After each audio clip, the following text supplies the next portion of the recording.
7bet lažybas, 7bet lažybas, 7bet lažybas, 7bet. Nesaikingas lošimas gali sukelti priklausomybę.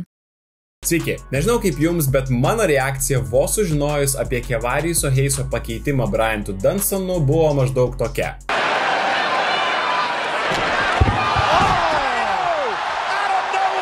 Kas, kur, kaip ir kodėl. Pati Žalgirio komplektacija jau kaip ir atrodė baigta. Nuomonės po kiek netikėtų naujienų apie atvykstančius Jokubaitį ir Brazdeikį nurimo, o Heiso likimas atrodė irgi aiškus, kadangi pats žaidėjas buvo prasitęsęs savo sutartį dar kitam sezonui. Atrodė, kad beliko sulaukti oficialumų dėl dviejų į Žalgirį grįžtančių lietuvių ir laukti nekantriai naujojo sezono, bet Žalgiris pasakė ne taip greitai. Nežinau, ar Virtusas nepratęsė jo sutarties, ar pats žaidėjas nenorėjo likti Bolonijoje, bet į Kauną atvyksta Eurolygos senbuvis bei įspūdingą CV turintis Bryantas Dunstonas. 2-kart turnyro čempionas, 2-kart geriausias lygos gynybinis žaidėjas bei 2-kart lyderis pagal blokus. Taip, jam jau 38 ir jis jau pačiame karjeros saulėlydyje, bet iš kitos pusės jo atvykimas į Žalgirį būtent dabar atrodo gana normaliai. Jokiame kitame jo karjeros etape Žalgiris tiesiog nebūtų galėjęs jo įpirkti. Ir jeigu trumpai, tai į Kauną atvyksta tikras gynybos guru, kuriam galbūt jau ir trūksta greičio,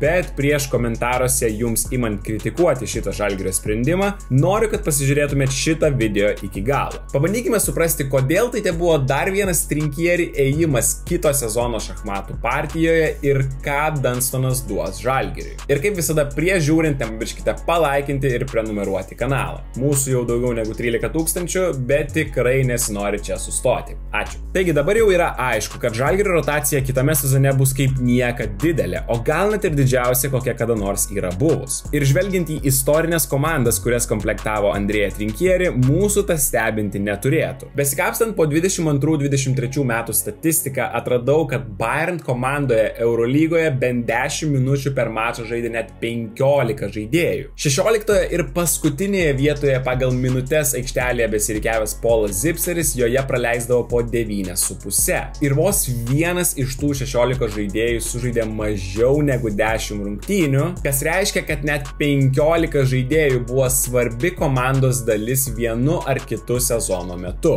Dabartinio Europos krepšinio realybė yra tokia. Dažnos traumos ir net 85 rungtynės kas maždaug 3 dienas. Visą tai Žalgiris kitame sezone bandys įveikti ir išlikti šviežias su didžiulė rotacija. Taip pat tai leis apsidrausti nuo priklausomybės nuo vieno žaidėjo, kas apsisuko prieš kauniečius pačiame praėjusio sezono gale. Tikiuosi, kad dabar kažkiek aiškiau dėl tos didžiulės žaidėjų grūsties. Bet aš linkiu prie visai ko kito. Veteranas Dunstonas atvyksta pakeisti Kevariuso Heiso, bet nebūtinai visų jo 19 minučių Eurolygoje. Tai yra visiškai į gynybą, lyderystę ir IQ orientuotas sprendimas. Kadangi Žalgirio rotacija bus itin gili, o galimų 5 žaidėjų kombinacijų įvairovė milžiniška, Bryantas turbūt žais labai specifinėse situacijose prieš tam tikrus oponentus. Ta jau žinoma spręs Trinkieri. Ir visų pirma reikia suprasti, kad Heisui tai tikrai būtų buvęs paskutinis sezonas Žalgiryje. Ir atsiradus galbūt kiek ir netikėtai progai, Trinkieri ir Žalgirio visa komanda nusprendė, kad jie mieliau turės Dunstono privalumus šiems metams, o ne Kevariuso Heiso, nepaisant jo amžiaus. O ir biudžeto manyčiau, kad skambesniam pirkiniui nelabai ir buvo. Gerai, bet tada jūs klausėte, kodėl būtent Dunstonas, nes lyginant šitų dviejų žaidėjų atletinės galimybės, turbūt daugelis mieliau rinktumėtės Kevariusą. Šoklumo ir greičio pas šį veteraną tikrai nėra likę labai daug, bet būtent su jo atvykimu Žalgirio gynybinis IQ šoktelės labai smarkiai į viršų. Vien ko vertas šis klipas. Jis tiesiog seka situaciją aikštelėje, žvelgia tiesiai Niko Melį į akis ir vėliau super staigiai pakelia rankas jam perdant kamuolį, pamušdamas ir perimdamas jį. Galbūt greičiai nebe tie, kurie jį padarė geriausių gynėjų Europoje, bet čia pakilus prie Bobuo jam užtenka grįžtant ištiesti ranką laiku ir vietoje ir Tyreekas Jonesas kamuolio nebeturi. Ir tie, kurie sako, kad Dunstonas yra nebe tas ir jo greičio trūks, tai jūs esate visiškai teisūs. Tokių mačų tikrai bus. Bet juose kuriuose galbūt daugiau žais Alinas Smailagičius ar Laurynas Birutis. Bet bus ir tokių rungtynių, kuriuose tiesiog užteks Dunstono proto ir gynybinių instinktų. O čia dar keli pavyzdžiai, kaip galima saugoti baudos aikštelę ir lanką pasitelkiant savo patirtimi ir teisingų pozicijos užsiėmimu. Čia Dunstonas pasivėm dropę prieš Maccabi ir atkreipkite dėmesį, kaip jis padaro mažą žingsnelį į priekį link Brauno iškėlęs ranką, priversdamas jį galvoti, kad perdavimui nuo žemės vietos yra.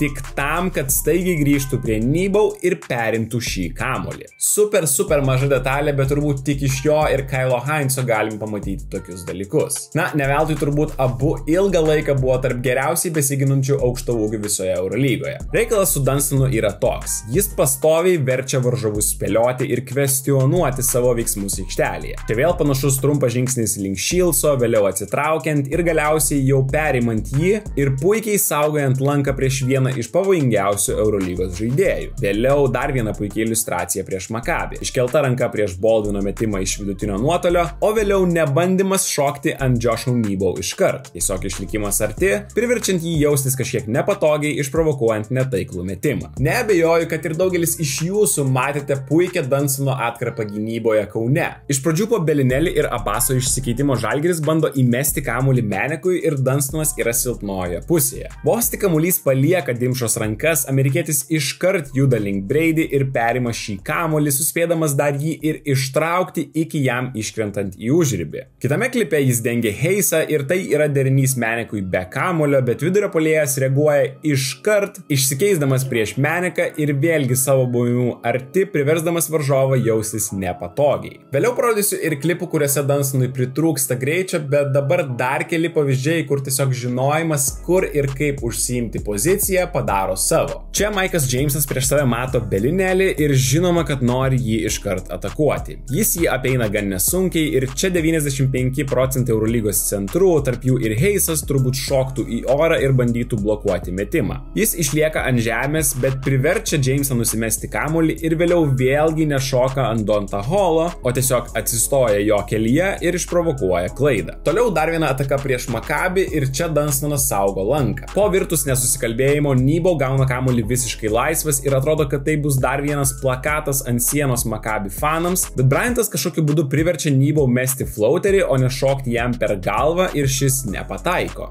Žinoma, ne taip viskas visąlaik gražu, kaip jūs dabar čia matote. Ir kadangi kiekviename video stengiuosi išlaikyti balansą, parodydamas žaidėjo pliusus ir minusus, šis video neišimtis. Tikrai ne visada jam užtenka greičio grįžti atgal prie savo žmogaus, prieš tai pakilus šiek tiek aukščiau link žaidėjo su kamuoliu. Visgi ir amžius jau nebe tas, ir Dunstono pikas jau seniai pasibaigęs. Geriausią Dunstono versiją matėme Efes gretose, kuomet 2 metus iš eilės Turkijos ekipa laimėjo Eurolygą. Dunstonas buvo pagrindinis vidurio puolėjas ir pagrindinis lanko saugotojas į puolimą orientuotoje komandoje, kurioje gynėjai tikrai neišsiskyrė savo sugebėjimais šioje aikštelės pusėje. Ir nors praėjusiame sezone matėme ir epizodų, kuomet jis išsikeisdavo paskutinėmis sekundėmis tiek prieš Jamesą Nunnally, tiek prieš Keviną Panterį ir dar net sugebėdavo priversti juos išmesti sudėtingus metimus su sirena, daug tokių situacijų Kaune nereiktų tikėtis. Smarkiai abejoju, kad rinkėjai dažnai naudotų visko susikeitimo gynybą su Dunstonu. Į Kauną Dunstonas yra pasikviestas ne tik tam, kad saugotų lanką ar pakeltų Žalgirio IQ gynyboje,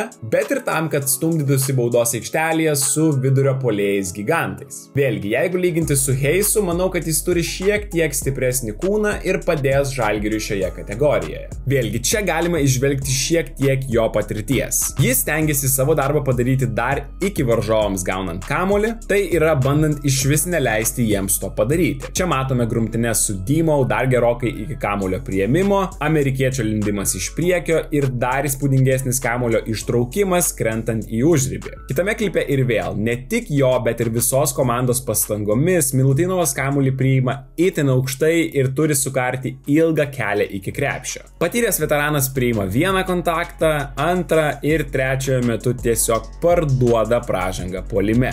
Vėliau keli geri epizodai prieš stiprius varžovus būtent žaidžiant nugarai krepšį. Makabio Hasielį Rivero, Bayerno Sergei Ibaka ir netokį stiprų galbūt centruojant Franką Kaminskį. Matome, kad ir prieš Ibaką kamuolys buvusi Bayern vidurio centrą pasiekia nebe Dunstono kamuolio palietimo. Galbūt negreičiausias, galbūt nebestipriausias, bet neabejotinai žinantis, ką daro ir būtent dėl to vis dar vietoje Eurolygoje turintis veteranas. Tačiau ir vėl, neapsigaukite, Dunstonas tikrai neatvažiuoja žaisti didelių minučių Žalgiryje. Ne viename mače Virtus ekipoje jam jau trūko kvapo, o ypač sezono antroje pusėje. Galbūt Trinkieriui ir Žalgiriui pavyks jį išlaikyti šviežesnį ilgesniam laikui, nepaisant to, kad jam kito sezono gale sueis 39 ir matant galimos rotacijos ilgį, kodėlgi ne. Puolime Heiso ir Dunstono rolės labai jau panašios. Užbaigti kitų sukurtas atakas. As simple as that. Čia pranašumą net skirčiau dabar jau buvusiam Žalgirio legionieriui, kadangi šis papildomas galvos skausmas varžovams ore, o Dunstonas dėja, bet jau to nebesugeba. Gynėjams Heiso šuolis buvo nemažas papildomas ginklas pick and rollų ar kitų situacijų metu.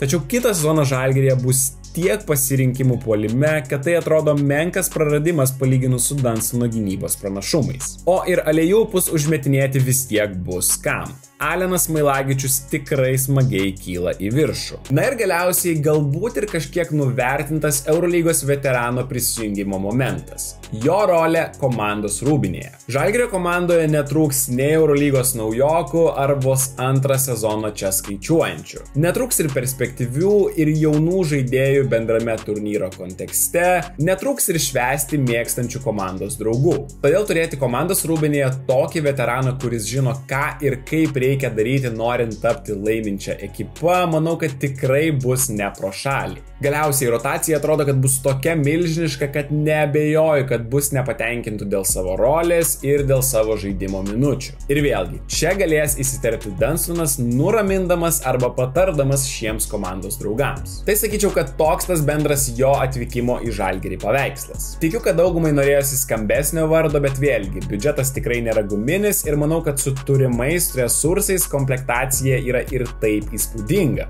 Vedantys žaidėjai, kaip ir priklauso moderniame krepšinyje, bus gynėjai, o jų pasirinkimas didžiulis. Iš kitos pusės Heiso gynyba praėjusiame sezone nebebuvo tokia gera kaip pirmaisiais jo metais Žalgiryje. Jis dažnai klyzdavo, atrodė pasimetęs, neteisingai užsiimdavo pozicijas, o šituo aspektu Dunstonas daug patikimesnis. Na ir gale, kaip ir visada, klausimas jums. Ką galvojate apie Dunstono atvykimą? Parašykite komentaruose, nepamirškite palaikinti, prenumeruoti kanalo ir pasimatysime jau greitai kitame video. Iki.